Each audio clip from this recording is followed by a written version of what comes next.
नमस्कार साथियों, स्वागत है आपका हमारे YouTube चैनल पे। आज का हमारा टॉपिक है कक्षा 6 का व्याकरण विषय से संबंधित है भाषा, बोली, लिपि और व्याकरण। तो आइए देखते हैं क्या होता है। हमारा पहला होता है भाषा क्या है। भाषा क्या होती है, ये आपको कुछ चित्र दिए गए हैं, चित्रों के माध्यम से आपको क्लियर हो जाएगा। यातायात पुलिस का सिपाही संकेत द्वारा अपनी भाषा समझा रहा है, यानी कि हमारी भाषा जो होती है वो एक तो सांकेतिक भाषा हो गई है और दूसरी है हमारी माँ के द्वारा बच्चा माँ से संकेत करके कुछ मांग रहा है। ये आपको दिख रहा है कि बच्चा रो रहा है और अपनी माँ की तरफ इशारा कर रहा है। तो ये होती है हमारी सांकेतिक भाषा। तीसरा, अध्यापिका चुप रहने का संकेत कर रही है, ये भी हमारी सांकेतिक भाषा है। और अब आई है हरी बत्ती वाली गाड़ी चलने का संकेत कर रही है, यानी कि रेड लाइट होती है तो गाड़ी रुक जाती है, हरी लाइट होती है तो गाड़ी चलने को बोलता है, और अगर येलो लाइट होती है तो बोलता है सतर्क हो जाइए आप। तो इस तरह से ये संकेत कर रहे हैं कि आप ग्रीन लाइट हो गई है, अब आपको चलना चाहिए।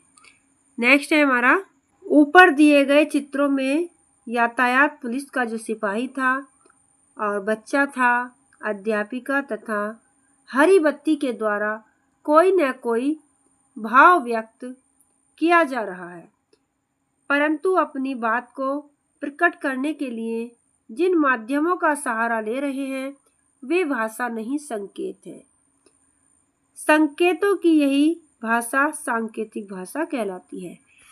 व्यक्ति अपनी बात दूसरे तक पहुंचाने में जिन संकेतों का प्रयोग करता है वो सांकेतिक भाषा कहलाती है। नेक्स्ट है हमारा, सांकेतिक भाषा का साहित्य में कोई महत्व नहीं होता, यानी कि सांकेतिक भाषा आप सिर्फ बोलचाल में ही प्रयोग कर सकते हैं, लेकिन इसका लिखाई में कहीं प्रयोग नहीं होता है। नेक्स्ट है, नेताजी लोगों को भाषण दे रहे हैं, यानी कि ये बोलकर बता रहे हैं, लोग उनकी बातें सुन रहे हैं। तो ये हो गया है सुनना। बोलना और सुनना दो हमारे भाषा के प्रयोग हो गए हैं, बोलना और सुनना। तीसरा है हमारा, अध्यापिका श्यामपट्ट पर लिखकर बच्चों को समझा रही है, तो ये हो गई है हमारी लिखित भाषा। तो इस प्रकार से हमारी भाषा के 3 रूप हो गए, एक तो बोलना हो गया, एक लिखना हो गया और सुनना हो गया। नेक्स्ट है हमारा, उपर्युक्त वाक्यों में नेताजी बोलकर अपने भावों को लोगों ने सुनकर उनके भावों को समझा और अध्यापिका ने लिखकर बच्चों को समझाया, बच्चों ने पढ़कर उसे सुना। बोलकर, सुनकर, लिखकर व पढ़कर विचारों व भावों के आदान प्रदान की इस प्रक्रिया को भाषा कहते हैं। जहाँ पर किसी चीज को बोलकर, सुनकर, लिखकर या फिर पढ़कर उसको एक दूसरे को बताया जाए या ग्रहण किया जाए तो उसी को हम भाषा कहते हैं। भाषा वह साधन है जिसके द्वारा मनुष्य बोलकर, सुनकर, लिखकर व पढ़कर अपने भाव व विचारों को दूसरे मनुष्य तक पहुंचाता है तथा दूसरे मनुष्य के भाव या विचार खुद ग्रहण करता है, तो उसी को हम भाषा कहते हैं। नेक्स्ट आता है भाषा के रूप। हम पीछे पढ़ चुके हैं, लेकिन आप देख लीजिए, भाषा के 2 रूप होते हैं। बात को कहने या समझने के ढंग के आधार पर भाषा के 2 रूप होते हैं। पहला है हमारा मौखिक भाषा, दूसरा होता है हमारा लिखित भाषा। मौखिक भाषा क्या होती है? भाषा के जिस रूप से मनुष्य अपनी बात बोलकर दूसरों तक पहुंचाता है उसे मौखिक भाषा कहते हैं। इसमें दूसरा व्यक्ति सुनकर बात समझता है और भाषा का यह रूप प्राचीनतम तथा व्यापक रूप में इसका प्रयोग किया जाता है। यानी कि जिस भाषा को हम बोलकर दूसरों तक पहुंचाते हैं उसको हम मौखिक भाषा कहते हैं, और दूसरों से सुनकर हम समझते हैं, तो ये होती है हमारी मौखिक भाषा। सेकंड होता है हमारा लिखित भाषा। लिखित भाषा क्या होता है? भाषा के जिस रूप के द्वारा मनुष्य अपनी बात लिखकर दूसरों तक पहुंचाता है उसे लिखित भाषा कहते हैं। इसमें दूसरा व्यक्ति पढ़कर बात समझता है। भाषा का यह रूप मौखिक रूप की अपेक्षा सीमित होता है। यानी कि मौखिक जो भाषा है वो इतना ज़्यादा चलन में नहीं आता, लेकिन लिखित भाषा जो होती है ये टिकाऊ भाषा होती है। कुछ ध्यान देने योग्य बातें हैं।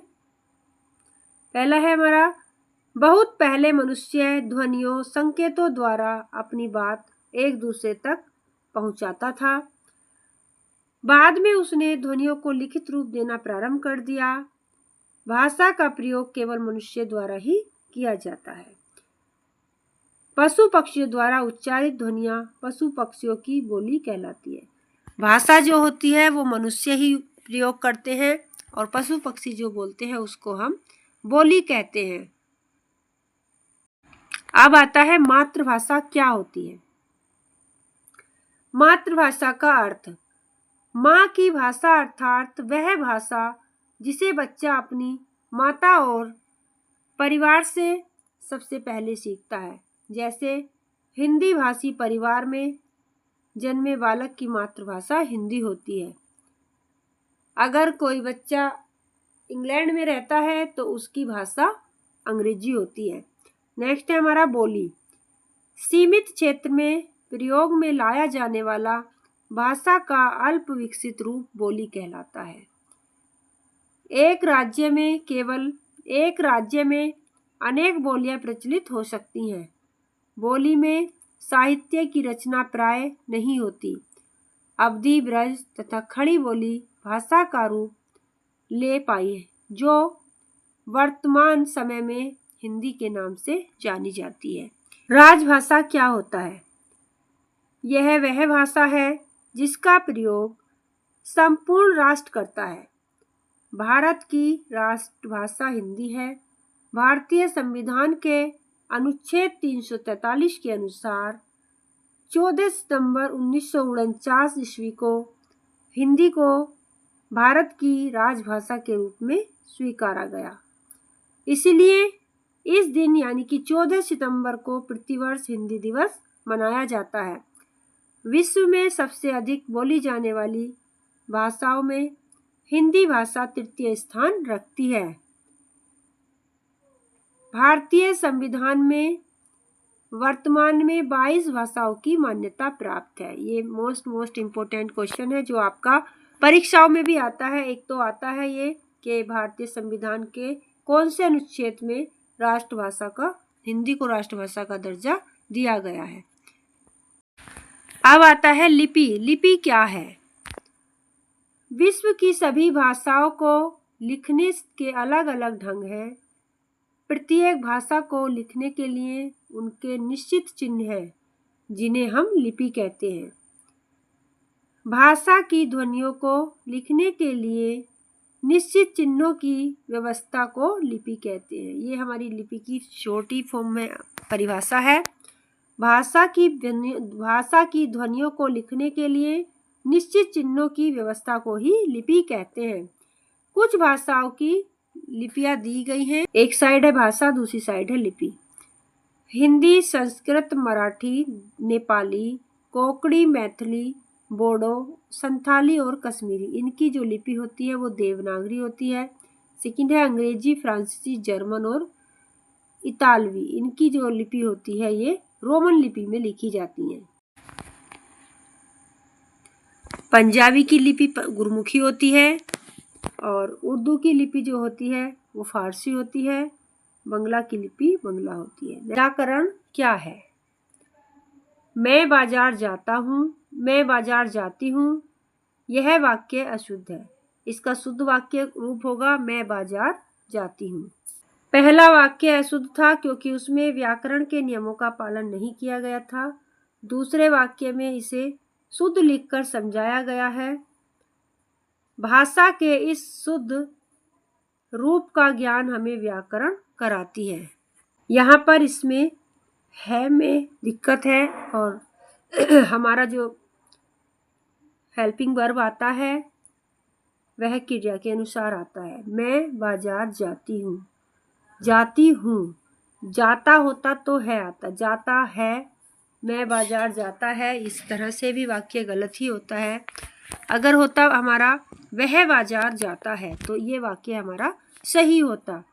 नेक्स्ट है हमारा व्याकरण वह शास्त्र है जो हमें भाषा को शुद्ध बोलना, लिखना और पढ़ना सिखाता है। व्याकरण के अभाव में हम भाषा का ज्ञान नहीं प्राप्त कर सकते।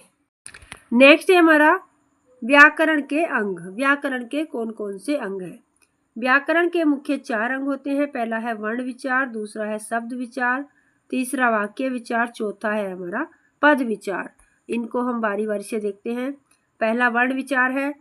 इस भाग के अंतर्गत वर्णों के प्रकारों और उनके उच्चारण का अध्ययन किया जाता है।